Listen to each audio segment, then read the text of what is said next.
Hey guys, hope you're doing well. Chris Witherall here. This is my review of the Adoro Silent Stick SSX for drummingreview.com. Adoro is a drum company based in Germany. They also have a base in the States as well. And their silent stick range is aimed at drummers who need a volume reduction solution that will also still allow them to keep their dynamic range. If you think about it, quite often when we try and play with a standard pair of hickory sticks or something and we try and play very quietly, the range in our playing can disappear. We lose the ability to play accents because those feel super loud in a situation where everything needs to be quiet. And we also lose the ability to play ghost strokes because after all, pretty much everything that we're playing is turned into a ghost stroke. So the idea with the silent stick range is to reduce the volume of a drummer's playing while also enabling them to keep that dynamic range. You can still play accents, you can still play ghost strokes, and everything overall has been reduced in volume. I actually reviewed a pair of Adoro silent sticks about a month ago for Drumming Review. You can check that out. That's the Scott Pellegrom signature pair of silent sticks. And actually, quite a lot of things that I would say about these sticks also apply to those sticks. They're fairly similar. So do take a look at that video if you're interested, but there are some key differences. So stay tuned and I'll talk about those shortly. But before I say anything else, I'm going to show you a clip. It's a comparison video that I did a couple of weeks ago. It's comparing a standard pair of 5B hickory sticks with these very silent sticks. Take a look at it, see what you think, and I'll talk about them more after.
Well, if you checked out the previous review of the Scott Pellegrom signature silent sticks, you'll have heard this before. I don't know whether you're listening to this review on a tablet or a phone or something else. I don't know if you can clearly hear the volume difference in that comparison clip between the hickory stick and the silent stick, but in person the difference really is pretty huge. When I was recording those clips, I felt as though I would need some ear protection after maybe 5 or 10 minutes of playing with the hickory stick. With the silent stick, I felt like I could keep playing for 40 minutes, 45 minutes quite comfortably without needing any kind of ear protection at all. The volume difference is great. I actually gigged with the previous pair of silent sticks that I reviewed a few weeks ago. The drums just sat in the mix really nicely. I was playing in a fairly large hall where usually I'd have to play quite quietly with a pair of wooden sticks, but it wasn't the case with the silent sticks. I felt free to just express myself, to play accents, to play ghost strokes. I actually felt like I needed to play louder to be comfortably heard. And that's a really nice problem for a drummer to have. And in my experience, at least, it's quite a rare problem to have. So I found it really freeing gigging with a pair of silent sticks.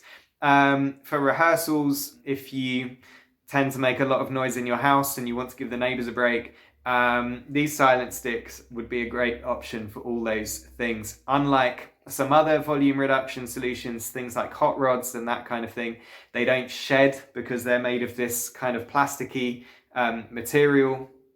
So there's a number of reasons to check them out. and I'd recommend them for a number of reasons. However, nothing is perfect. As I said in the previous video, these do have a bit of a learning curve. I found this with the Scott Pellegrom pair. I found it with this pair as well. I found that when I wasn't used to them, I found that there was a large dynamic level variation between the tip of the stick and the shoulder of the stick. And since I wasn't playing very intentionally and very accurately, when I first sat down to use them, it's like accents would appear in a groove out of nowhere, ghost strokes would appear where I didn't mean to play them. It felt like my groove was just really lumpy and bumpy and all over the place as I was moving between the shoulder and the tip without really meaning to. I discussed this in the last video too, but to be honest, perhaps this isn't really too much of a flaw in the silent stick. Maybe it's more of a flaw in my playing. And actually after 20 minutes or so, I'd gotten used to them. I was being a lot more accurate when I was playing with the tip or the shoulder. So maybe it just made my playing more accurate, and maybe that's a good thing.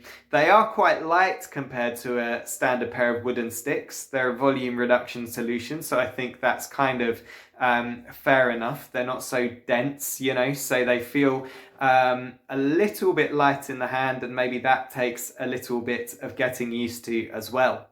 Also, the tone of these are just a little bit thinner. They sound a little bit more like brushes than sticks, I would say. Not all the time. If you play with the shoulder, or if you play a little bit harder on the tip, you get a fuller tone. I just mean if you play fairly lightly on the tip of the stick, on the center of the snare or something, it will make a tone that sounds a little bit brush-like, perhaps louder than that, perhaps a bit more focused than that. But certainly when you play harder with these, that well-rounded tone reappears again, and it's still quieter than it would be with a standard pair of hickory sticks. So there's a few things to be aware of before you buy them. A few things that if you weren't warned about them, I mean, maybe you would take them out the package and feel a bit disappointed or something. But actually, if you know what to expect, it only takes about 15 or 20 minutes of playing before you get used to them, and then you can really get the best out of them. I mentioned earlier that there is at least one key difference between the Scott Pellegrom pair and the SSX pair of silent sticks. If you checked out the previous review, you'll know that one thing that I picked up on with the Scott Pellegrom pair is the grip. On that particular pair, the grip is quite foamy, feels really nice in the hand, it's really well cushioned. And it's great, I imagine, for practicing with a practice pad or on an electric kit where the pads are maybe made of quite a hard rubber.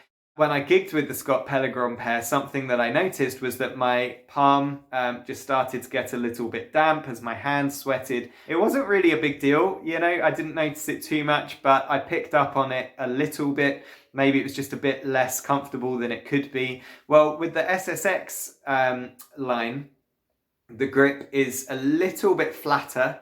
It's still very comfortable. It's still quite well cushioned, but it is flatter and it's slightly harder as well. And so for me, this makes a lot more sense for things like gigging and rehearsing. It's just my opinion, but I think if your palm gets a little bit damp with this pair, you really don't notice it at all. It's a lot more like the feel of a wooden stick in your hand, just because this grip is a bit harder, a little bit more rubbery as well, and a little bit less foamy. So that's really the big difference that I noticed between the SSX pair and the Scott Pellegrom pair. So something like a silent stick then, it just seems like a good way to continue to have fun, to be expressive, to play drums that are built to project in venues that aren't always very kind on drummers, and to do that without having such a loud volume to contend with. So to me, it seems like a sensible solution. I think they work really nicely. I could see bandmates thanking you if you use them in rehearsals. Maybe then you can rehearse without ear protection all the time. Maybe you can actually speak to each other. I can see neighbours thanking you. I think it reduced the volume of your kit in that situation, although I have to admit I haven't tried it myself. I don't know for certain, but I can imagine it being that way. I think they would make a lot of sense for a lot of drummers. So if it's the kind of thing that you're interested in, take a look at the Adoro website and see what you think. Coming up next, there's a review of the Adoro silent kick beater, so stay tuned for that. Until then, happy drumming and see you next time.